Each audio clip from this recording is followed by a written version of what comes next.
All right, welcome back in. McElroy and Cubelic in the morning. Appreciate you guys tuning in. Glad you're with us. We still have a lot more to get to today. Ross Dellinger going to join us on the other side. Before he does that, I'm going to tell you about the Gusty Ghouls Group. If you're looking for a new home in Central Alabama, it needs to be the Gusty Ghouls Group. Serve more than 3,000 home buyers and sellers in the greater Birmingham, area. And since 2012, Gusty Ghouls Group recognized both nationally and locally as Greater Birmingham's #1 team in homes sold. Brokered by eXp Realty. Over 855-star Google reviews. Guys, they know the customer base. Therefore, they know the inventory that's coming available. They also know what your home should be worth. You can go to GustyGhoulsGroup.com right now. Button at the top right-hand corner of your page. Smash that button. Very little information. They'll tell you what they think they can get for your home. GustyGhoulsGroup.com today and start packing. All right, Ross Dellinger with us on the Higginbotham Hotline. I wasn't going to start with this, Ross, but I asked the question earlier in the show. We got talking NCAA somehow.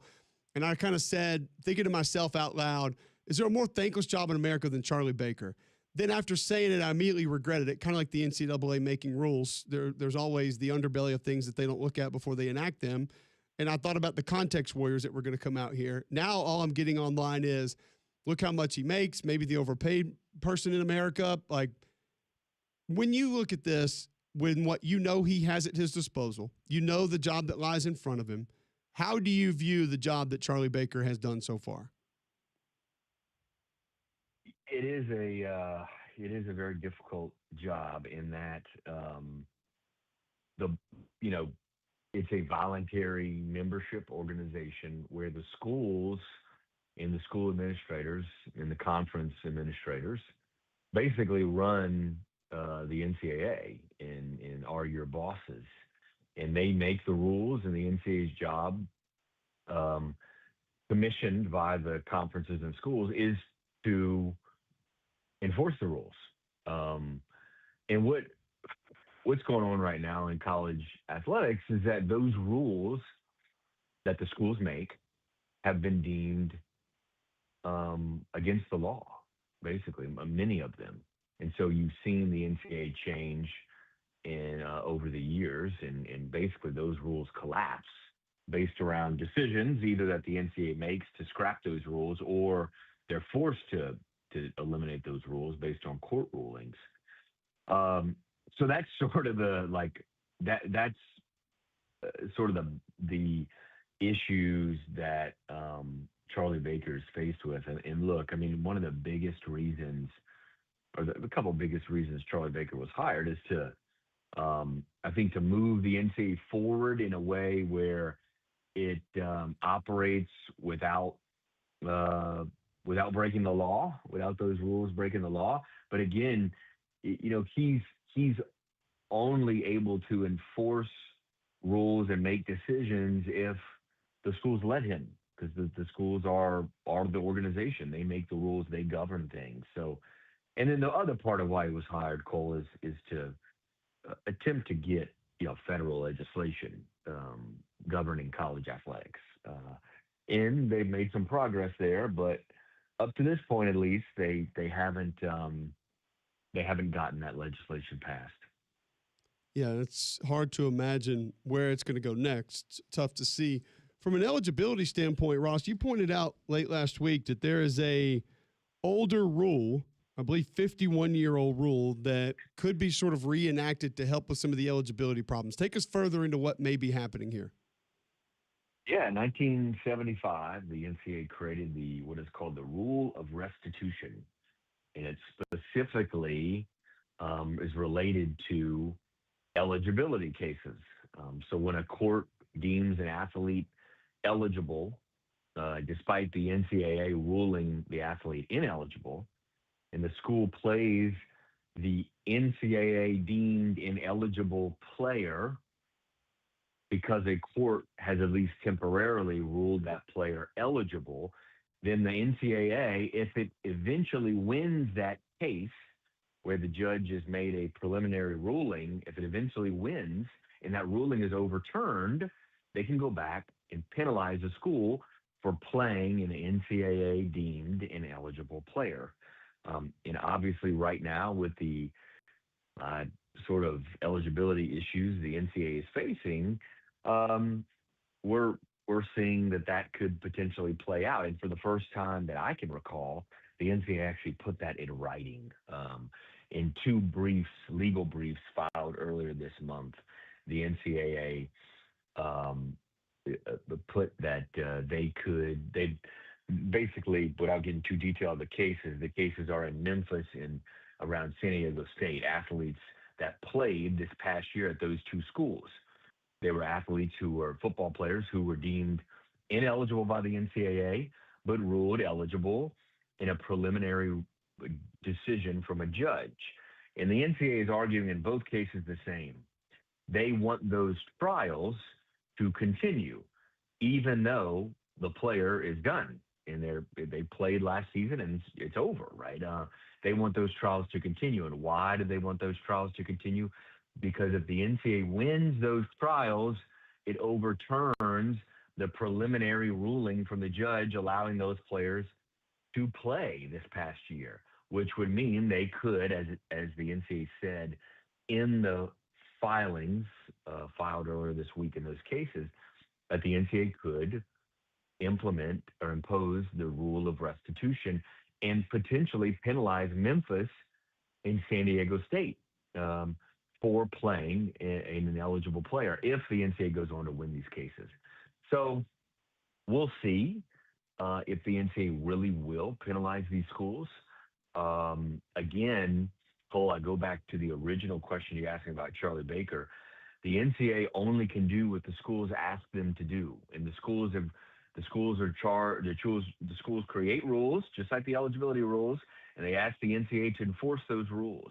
And the schools who created those rules are now using courts to break those rules, right? So the NCAA, in a lot of ways, has its hands handcuffed. And I think if they were to implement the rule of restitution, Cole, and were to penalize these schools, well, guess what would happen?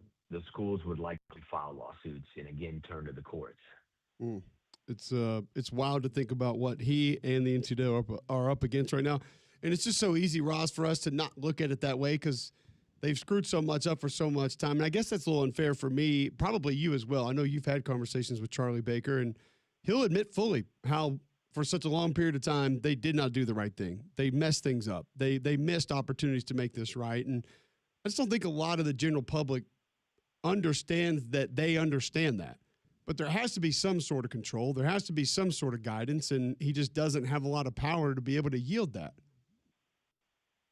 He doesn't, right? Yeah, he's people ask me all the time, hey, what is there left for the NCAA to do, right? And basically, because a lot of the new enforcement arm, the College Sports Commission, has taken some of the NCAA's role. Obviously, the power conferences have taken on a lot more of the NCAA's role, and then the courts have stripped the NCAA of a lot of its role. So what's left, right? They put on championships. They still have certainly an academic eligibility process that they monitor, although again, that's under attack, and we talked about. But the other thing is they still do have enforcement power over one thing that's been a hot topic lately: tampering, tampering with players on other teams. And actually, we just had some news earlier this week. The NCAA sent a letter to schools saying that it will begin to impose significant penalties on those who are tampering, who are found to be tampering. So we'll see if that actually happens. But the College Sports Commission has taken a lot of the enforcement ability away from the NCAA. But the NCAA tampering still is in the NCAA's purview.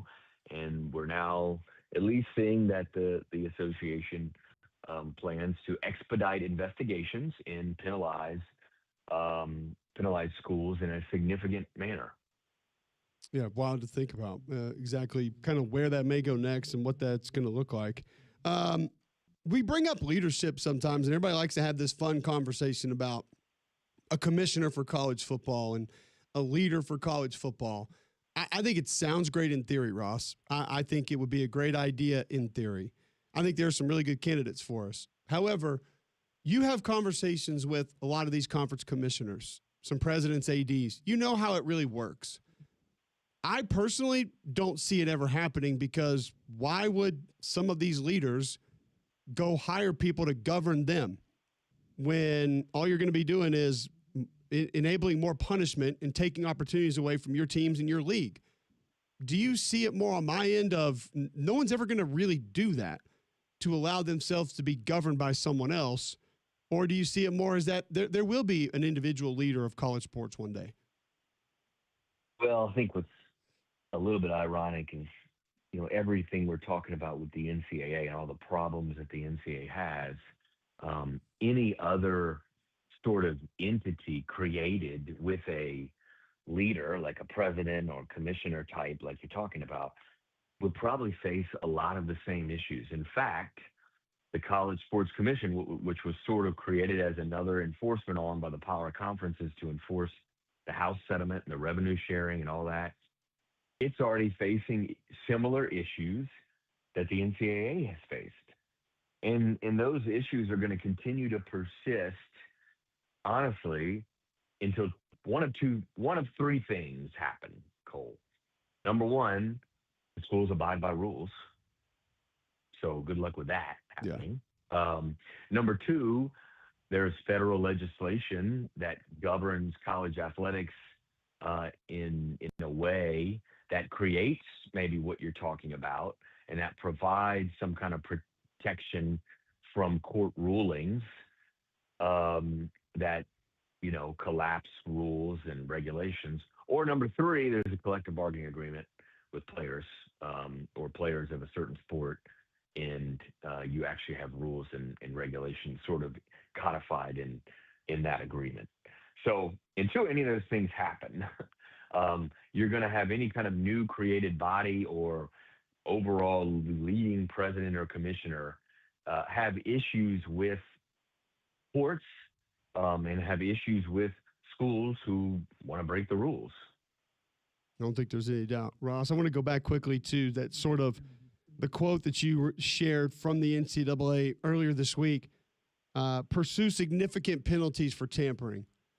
You laid out kind of what it is they're looking at, how it may operate. What's the reality of somebody getting hit hard for tampering by the NCAA?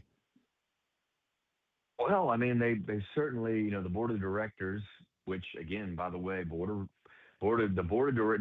I board of directors made a decision last month, kind of quietly, but announced in that letter that was sent around that they charged the NCAA staff with pursuing tampering and significant penalties.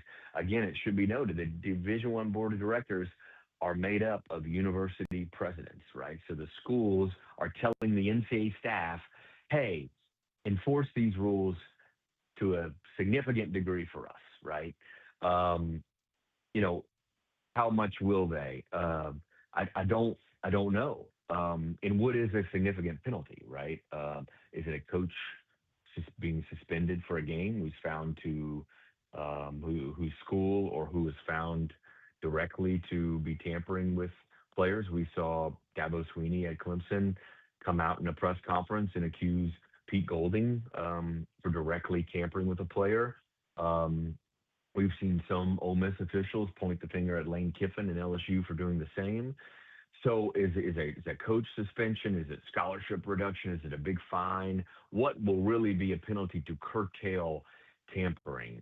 Again, if I'm guessing, it's probably a suspension of a coach from a game. That will probably do it. But if that happens, the question becomes: does the school accept that penalty, or does it go to the courts and sue? And that's I'm guessing, but judging by past behavior, that we may see more lawsuits. Ross, always great stuff, man. Appreciate the time. I know you probably haven't had a lot of time to look at this today, but this latest Charles Bediako file appeal to the Alabama Supreme Court, it's already been denied. Is this the end of this, in your opinion? Yeah, I believe so. From what I understand, this unless the Supreme Court, I see the local judge denied the appeal request. I think, again, I'm just thinking here, assuming that the next step, and I think some local reporters in Tuscaloosa have reported this, the next step would be to make a request. This was a request for an appeal that was denied. The next step would be to request the Supreme Court to like review the case. So that's still, I guess, a possibility. But this, I mean, I, you would think that that's going to be denied too, but I guess you never know. It's wild. Ross, great stuff, man. Thanks for the time. Always good catching up with you. We'll do it again soon. Michael, see you. Ross Dellinger joining us on the Higginbotham Hotline. A lot happening with the NCAA, around the NCAA right now. It's just it kind of never really stops. But there's still a lot of feedback coming from you guys on thankless jobs in sports. Should have referenced that as sports with Charlie Baker a little bit earlier. Things we need more of, things we need less of in sports. A shift in the future of broadcasting sports. We'll discuss that a little bit later. Josh Pate is going to join us on the other side, give us some thoughts on a recent interview that he did and how that whole thing played out. First, I'll tell you about Game Day Men's Health. If you're feeling on edge, lacking energy, lacking sleep, Game Day Men's Health wants to help you. Go to GameDayMen'sHealth.com today to sign up for your free consultation. When you do that, free PSA test, free testosterone test, they're going to tell you right there where your baseline health is, then present the options in ways that they can help you. And they got a lot of different ways they can get you back to feeling your best. Weight loss, testosterone replacement, peptides, it's all there. GameDayMen'sHealth.com. Go there today, see what they can do for you. Sign up. It's a free consultation. Why would you not take advantage of it? Save 10% on any service they offer when you mention Mac and Cube and you walk in the front door. GameDayMen'sHealth.com. Holistic approach to health and wellness. Minimal upfront cost for the programs they offer. Now open in Trustville. Go to GameDayMen'sHealth.com today and sign up. All right, Josh Pate joins us next right here on Jocks.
All right, welcome back in. McElroy and Cubelic in the morning. Appreciate you guys tuning in. Glad you're with us. It is 9:20, Tuesday, February 24th, right here on Jocks. Listen online, jocksfm.com. The app is in your app store, iPhone, Android. Download that for free. Watch live on YouTube each and every day. Search Jocks 945. And get the podcast online or on the app. The app will direct you to the YouTube. Or just tell your home smart speaker to enable the Jocks skill. Quickly, as I've told you, and I may or may not have just received word from home that this is more real than I ever imagined. Flu season is here. Make your home healthier with Trane's Clean Effects Home Air Cleaner. Removes up to 99.9% of airborne particles, including those that cause virus. 100 times more effective than standard air filters. 8 times more effective than HEPA room filters. Find a dealer near you at Trane.com. It's hard to stop a train. Oh, boy. Yep. Not excited about that. Josh Pate, I am excited about joining us on the Higginbotham Hotline. How are you? Well, first off, that's big of you to say. Thank you. Secondly, what's the situation at home exactly? It sounded like the flu has hit our house. Well, you and I discussed this earlier this week. I was afflicted last week with something. I didn't confirm it was flu. You've been afflicted with something. Sounded like it was a little overblown for my taste, but you were afflicted with something, and now it's swept the whole household? Well, I think we have our first, flu positive test. So, confirmation. Trust me, I feel like what I've had recently has been the flu. Thanks to Dr. Steven Stewart, got me on some meds yesterday. I'm feeling a little bit better today. But, yeah, I think the actual we are flu positive might be a real thing now. So we'll see how that goes. But let's just call it what it is. He got you on roids. That's what he got you on. Yep. Just like MLB, we're back. How much weight could you put on in 3 months, rather, if you had to bulk up for spring training? Because I've been seeing the pictures. You sent me some before and afters. Yep. Seems like guys are really getting after it this winter. For those that don't know, Roman Anthony's up 23 pounds. Zach Veen put on 38 pounds this offseason. And Josh made a great point yesterday. That's 3 months, technically. Also known as not possible on your own. But yeah, hey, listen, bring the cream and the clear back. Bring the yellow and the green. I'm for it. I don't care. I just want to see these guys hit the ball to Mars. I'm for it. It's all good for me. It didn't bother me the first time. It's not going to bother me the second time. Go for it. You're talking to a kid. You're talking to a kid who once begged his mom to get him to Turner Field by 4:00 in the afternoon to watch McGuire take batting practice. Oh yeah. So I kind of miss when life was just one big video game. Yep, I did that, and he decided not to take BP that day. Oh, crushing. God, I wanted to go home. Seriously, I told my dad, I said, we can leave now. He's like, the game hasn't started. I was like, I don't really care. I wanted to see if he could hit the Coke bottle. Yeah, I want to see if he could hit the Coke bottle in BP. That's all I cared about. Go home. I don't want to watch him walk him 5 times today, so we're good. Oh, man. Those were the days. Speaking of baseball, you shared, I wouldn't have seen this because I definitely don't follow the Braves. This new Braves TV network station, whatever it is, how viable could this be? Let's just say because you cover mainly college football. Well, as you boldly state, only college football. How viable could this be for college football programs, leagues? Because we've kind of seen it tried. Like Longhorn Network kind of didn't work. We've seen Sooner Vision. I think they still had their spring game, by the way, or some other junk, whatever. We've kind of seen it tried. But Josh, if you look at how this thing is aligned, and here's the way I played it out for John during a break. Let's just use Notre Dame. They could absolutely do this. And people say, well, but the TV rights are this or that. If Notre Dame has all their games, and then on a late Saturday in October, Miami gets a big win, and all of a sudden next Saturday it's number 1 Miami traveling to number 2 Notre Dame, you don't think that they could go to ESPN or Fox and say, hey, guys, $75 million this week and you can have it? Yeah. And they jump all over it. So now you're not only contractually obligated to not be on one network, you can also sell your programming any week to any network. Okay, so this is my dream world. Let me first answer your question. I think for Notre Dame, it's viable. For everyone else, I don't know if people just have the stones to try it because there's so much more certainty in pooling your rights in one media deal, a.k.a. a conference. But that's not my dream world. My dream world is this happens every week. my dream world is the big 30 or the big 40, whatever you want the number to be. They just all take control of their own media rights, and they do this. They basically sell their programming week to week. And my dream is Saturdays the games happen, and then the games wrap, and then Sunday morning there's just a massive schedule draft with all the networks gathering in some hotel in New York. You know what? Forget New York. Let's have it in Memphis. All the TV executives gather in Memphis, and they just probably smoke cigarettes, even though it's 2026. I don't want good lighting in this room. I want sleeves rolled up, ties loose, and I just want the games for that upcoming Saturday drafted. And so we find out if Herb Street's going to be in Eugene, Oregon, or if Klatt's going to be down in Coral Gables. And it's just no network really owns anything. It's just a week-to-week deal. It would be like us going to Blockbuster every Friday night once the Cardinals and Braves got rained out, so we couldn't watch that in the 90s. It would be like that vibe. Yep, and there could be a lot of that would be great. I do agree with the first thing you said there, that a team actually doing this and walking. Actually, I saw an article earlier this week about, I think it was titled, Ohio State, Michigan, Penn State would be better off leaving the Big Ten. I was like, better off? That's a tough argument, but there could definitely be some advantages. I think where your problems may lie, Josh, is if you attempted to do this outside of football. Mm-hmm. I mean, just you can't. That's where your problem is. Aside from a few, like your Kentuckys or Kansases doing it in basketball, yeah, okay, that would be viable. But I agree with you there. And there are a lot of purposes that conference affiliation serves. Obviously, that's why everyone does it. So it's like the whole Chesterton's fence theory or whatever. You don't have to necessarily know why a fence is out in the middle of a field. Just assume there's probably a reason it's there. So you don't even have to know all the purposes behind conference affiliation. You don't even have to know all the purposes behind why these schools overwhelmingly choose to bundle together to pool their rights, to know it probably makes sense somewhere in there. But that doesn't mean that it wouldn't be fun to watch an alternative attempted. All right, so I wanted you to take us through this recent interview that you did, which a lot of people are angry at, a lot of people love, a lot of people are unsure about, whatever that is. You had the president on your show on Sunday. I'm more interested in how this happened, how this comes about. Like if I wanted to have the president on our show or Cube's show or Tuesday date night, whatever, like take us to the beginnings of how this even began to come into form. That is a great question. How would you get the president on Tuesday date night? Probably someone other than you reaching out. And but as far as how this came together, so there's some people in the White House comms office that watch the show that I kind of know of them. They knew kind of me. So for a while, I've kind of hit them back and forth, but I've never asked for it, partly because I never thought it was feasible. They reached out and let me know this was going to be a possibility. Would I be interested in it? I said, possibly, but I don't really want to talk politics on the show at all. And they said, well, here's the parameters. Here's where it would be. Here's when it would be.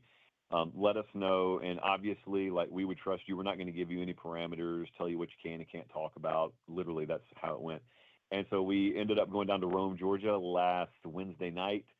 We met with the the lead team for Secret Service, had my tech guy there a day earlier, and they showed us where we were going to do it. We loaded in all our equipment, and then we were there Thursday. President and his entire group come down there, and we filmed it at the Varsity in Rome, Georgia.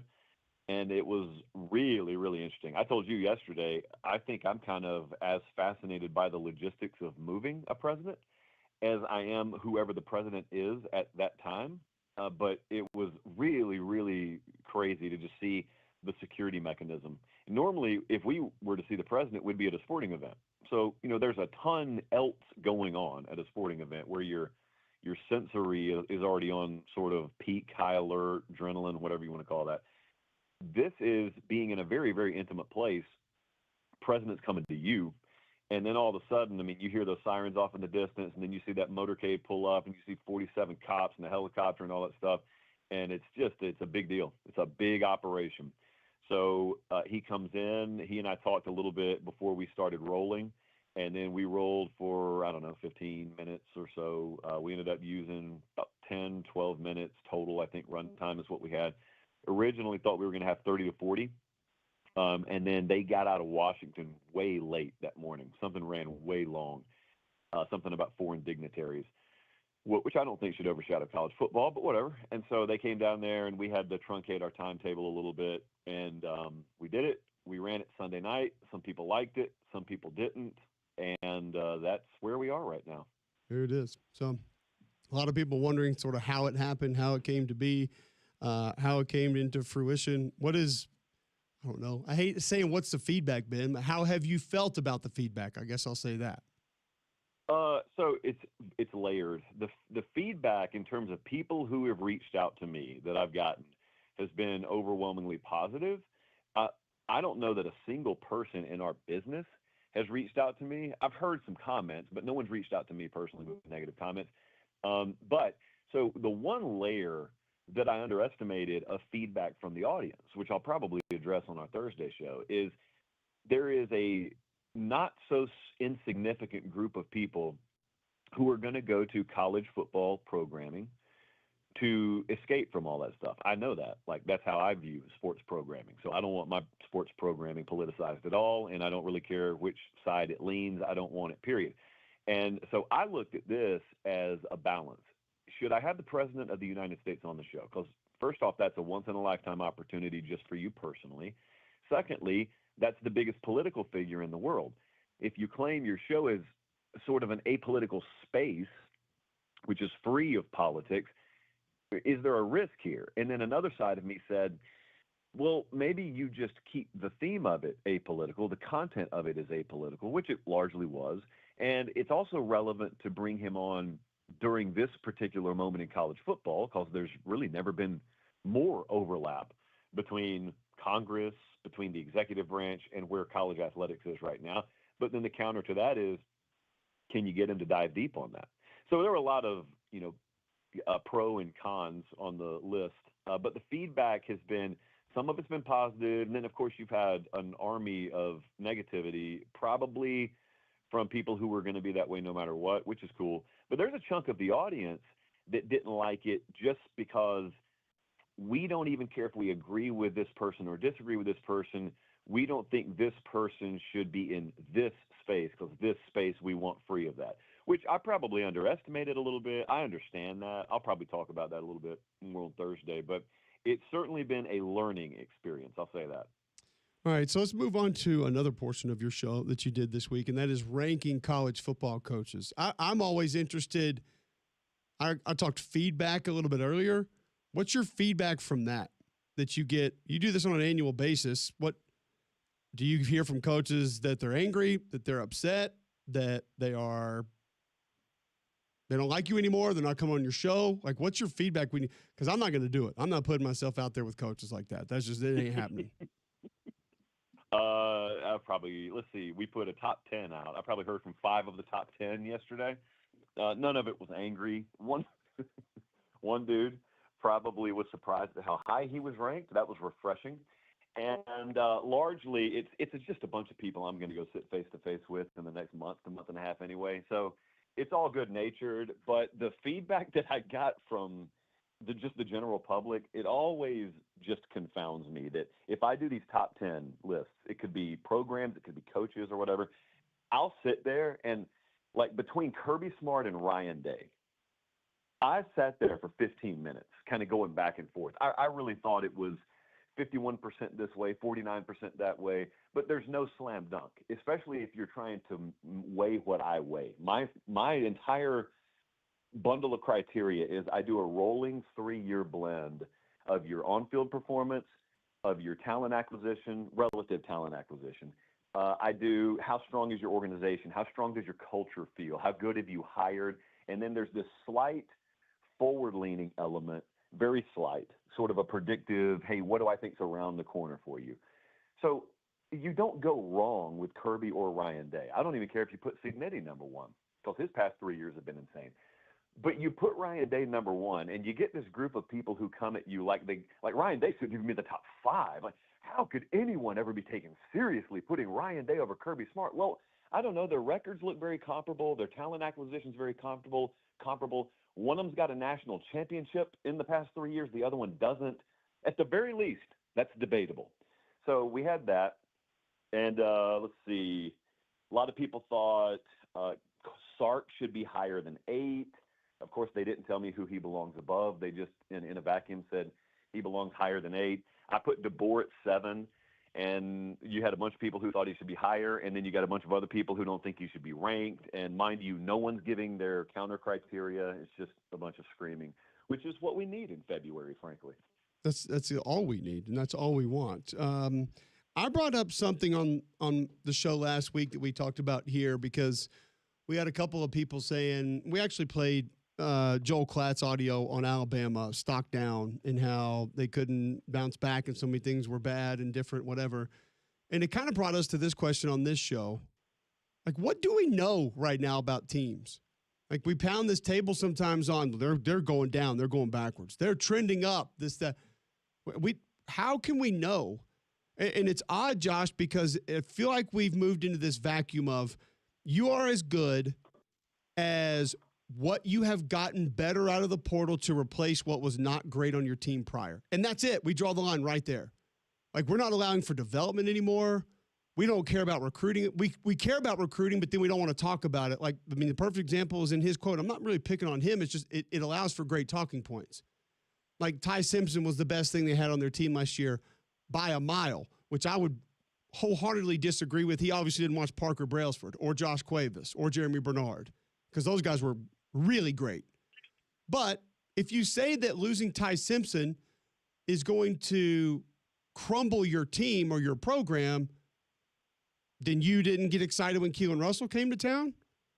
Yeah. You weren't excited when Austin Mack showed signs of doing things, either against ULM or what you've heard Coach DeBoer say. Maybe it's partly unfair because I've had those conversations with DeBoer about what he thinks about Austin Mack. But it's like we can't put it all together anymore. And it's crazy because like 5 years ago, this conversation was, what do your facilities look like? What's your recruiting trend, like 3 to 5 year trend in recruiting? What's your fan support look like? What does the coach's contract look like so he can go out and recruit? They may be using that against some negative recruiting. Like, all these things came into play, and now it's just like, how'd you do in the portal? And who'd you lose? Like, that's it. Like, that's how we're going to decide what teams are good or bad? How do we know? So when I was on with you last week, I can't even remember what the context was, but we were talking about Bama in some way. And I asked you, does it feel to you like we're still in this era where we're close enough to the wake of Nick Saban that people still search for reasons to bump Alabama down a little bit because they just won for too long? People got really tired of it. Because I feel like we're still in that era where the default setting, and I'm not even talking about Klatt, I'm talking about in general. The default setting seems to be for a large part of the country, all right, I want Alabama to lose. I want to see them suffer a little bit, which is understandable. All right, so you start off with that emotion, that feeling, and then it's almost like you search for facts to reverse engineer into adding context to your feeling. Because what you just said is accurate, and also it's so funny when DeBoer first takes the Alabama job, what was the number one question? What was the number one bit of doubt or criticism? Oh, he's not going to be able to recruit the South. He ain't an SEC guy. Up. Yeah, he can't acquire talent down here. They've landed top 5 classes both cycles. So they've dropped that, and now it's just they couldn't run the ball to save their lives last year and still made the playoffs and won a game somehow. But things are trending down. Like, could I not look at that and say, if this guy figured out a way to bubblegum and paperclip his way to the playoffs and win a game without being able to run the ball, what might they do in the aggregate if they do what Georgia did, 24-25? 24, Georgia couldn't run the ball. 25, they were pretty darn good at running the ball. Not elite, but just pretty darn good. And then I couple that with the fact that you and I have both sat down with him and talked to him about how they feel about Austin Mack. And then you and I both may end up picking Keelan Russell to win that job. So you feel pretty good to me about where the quarterback spot is. I love the Crowell kid, albeit he'll be a true freshman. I love that dude they got at tailback, not out of the portal, just out of good old-fashioned high school recruiting. It does still happen every now and then. I don't know, man. I just look at it and I say, trending down relative to what? Because I felt like aspects of that operation were down last year. Again, that's all relative to, a top 10 product. but I don't think they're trending either direction. To me, if you put the trend for Alabama and then a blank next to it, I would just put question mark right now because I agree with you. How can you even know? Finally, I'll leave you with this. Most thankless job in sports. I said Charlie Baker earlier on the show, and I actually didn't add sports because, as you can imagine, with what you've been doing with the last couple of days, the Context Warriors came out, and like hospice nurse was immediately thrown in my face, which it's completely not the direction I was going there. But yeah, I mean, I get it. I can't think of another one in sports that's even close. Somebody did bring up SIDs, which I was like, you know what, that's a great one, and it's really close. But at least like we say thank you to them. Like, yeah, I don't even think the people in the NCAA office are telling Charlie good job. Like, I think some of these SIDs are getting a little too much love these days. Whoa. I mean, Cam Gorby hanging out with Billy Lucci. Why in the world is Miami's SID hanging out with Billy Lucci? No one even knows. So I would hit you with one. I think that NFL officials, and outside of Ed Hockley back in the day, NFL officials, I think, are insanely good at what they do. I would also say major league umpires are insanely good at what they do. The problem is they can have a 97% success rate. Essentially, they're officiating a NASCAR race on grass, and they can have a 97% success rate, and no one cares. And I look specifically with MLB umpires. Man, can you imagine like Paul Skeens pitching on a random Tuesday night in Pittsburgh? There are going to be anywhere between 18 and 30 fastballs, 98 plus on the black, and you got to call those things right. You can't have an off night.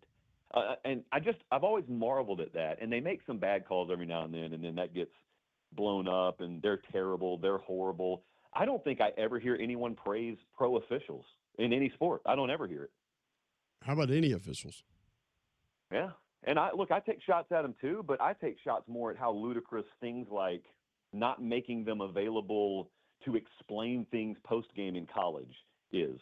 I don't necessarily go after bad calls so much as I go after some of the logic behind how the infrastructure is set up. Yeah, you've talked about like why are these not full-time positions where they can put more into it and focus in on it. At the very least, why do you not get an explanation like the Texas Georgia thing a couple of years ago with the trash being thrown on the field? You don't even get an explanation until 48 or 72 hours later when conspiracy theories have already been born. It's fair.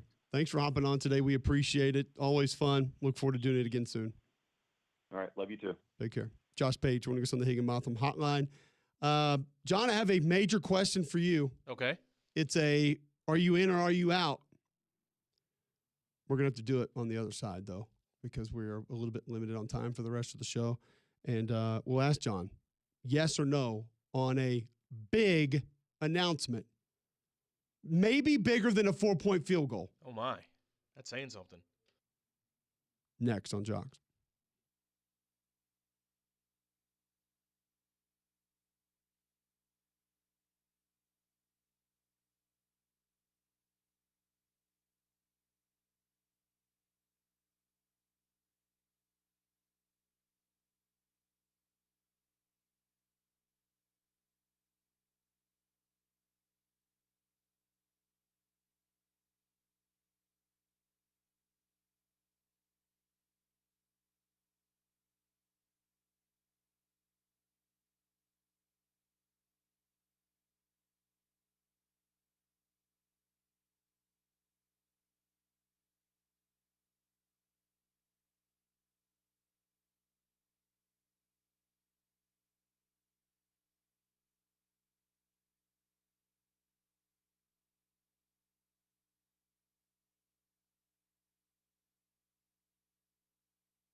All right, welcome back in. McElroy and Cubelic in the morning. Appreciate you guys tuning in.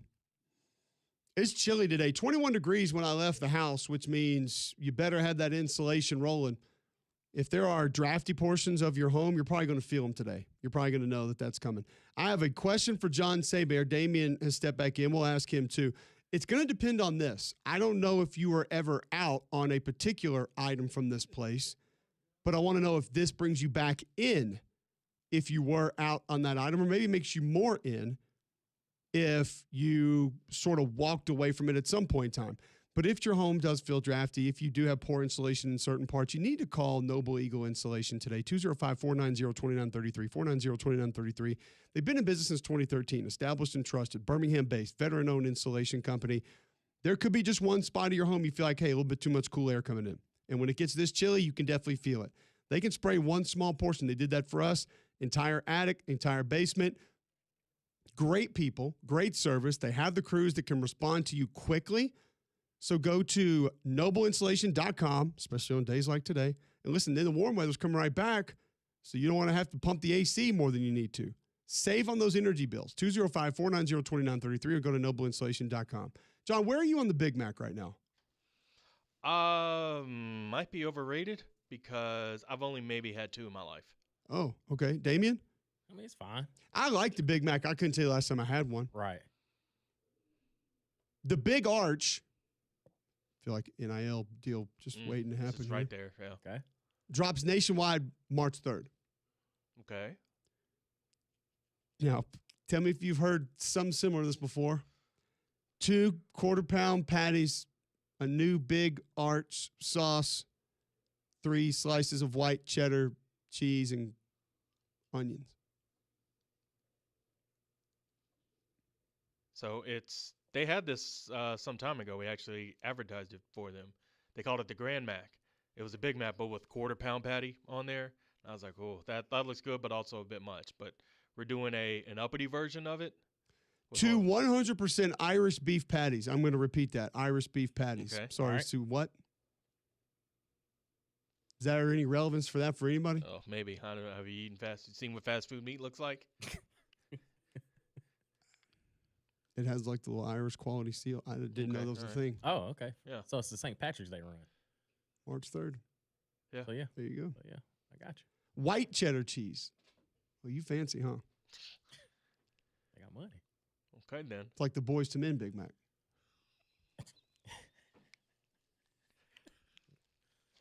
I mean, you might have to get on bended knee to eat it. It's gonna be a little heavy. It'll take you to the end of the road. Crispy and slivered onions.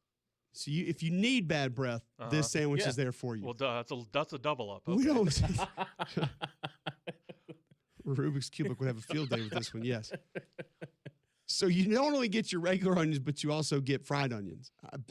Seems like a lot, but Not a lot of people going out there for the extra onions. Right. Okay. Lettuce, pickles, the Big Arch sauce, Mm-hmm. big arch. which I can't find a description of anywhere. I don't know. No one knows yet, right? Yeah. I mean, the old stuff was basically Thousand Island, right? They More or lied less, about yeah. that Correct. for years. So, Correct. okay. I guess they just stole this. Ketchup, from mayo, someone. mustard, all together. Yeah, pretty Yeah. much. Okay. Delivering distinctive McDonald's taste. Get ready for this. Careful of your local drug tests inside of your facilities. In a poppy and sesame seed bun. Oh boy. I had 2 big arches last week. It Want me got to, coach? It gets you every time. Okay. Donovan, stay away from the big arches. Can't afford it this month, man. We got Texas this week. No big arches. Literally and figuratively. All right. So in or out? Out. I'm out. Wow. Don't even want to try it? No. No, I'm cool. I'd say it looks good. If you took the crispy onions off, I may be a little more intrigued. Don't need those. Sorry. All right. Potential all-timer bad box score of the day next on Jocks.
All right, let's quickly get to our bad box scores of the day. 9:54, Tuesday, February 24th, right here on Drops.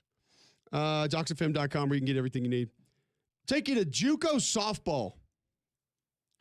The North Dakota State College of Science and Technology. They're the Stars. No, they're the Wolverines. Wildcats. Wildcats. They moved to 11-0 in JUCO softball, taking on the Northland Community and Technical College.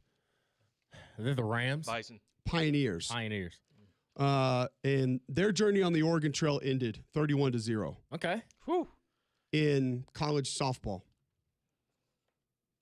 They were out hit 25-0. Oh, so it was a no-hitter. Yes. It's 31-0. You act surprised by that? No, I'm saying like at least one hit. Maybe they got on base. No hits. No. None. Wow. 8 players for the Wildcats had multiple hits in the game. Line them up 16 players recorded a hit. as they should. 13 players drove in a run. Seems reasonable. 9 different players hit a home run. Oh, they got some tanks out there. Whipped it out. I'm sorry, let me rephrase that. 9 different players drove in multiple runs. Yeah. Okay, still. If they're on base when I hit the ball, let's go. 16 players got a hit. 14 of those players hit a home run. I think our problem was there just weren't enough people on base. Yeah. If they're serving it up in the sweet spot, that's the pitcher's fault. Well, they were. They were. That's the pitcher's fault. Also, we had a certain team last night, Ridgewater, the Warriors. They were in our bad box score yesterday for a 103-26 win over the weekend in women's basketball. They won 80-18 last night. Whew. Just another day at the office. Come back. That's what they do. 3-man front next.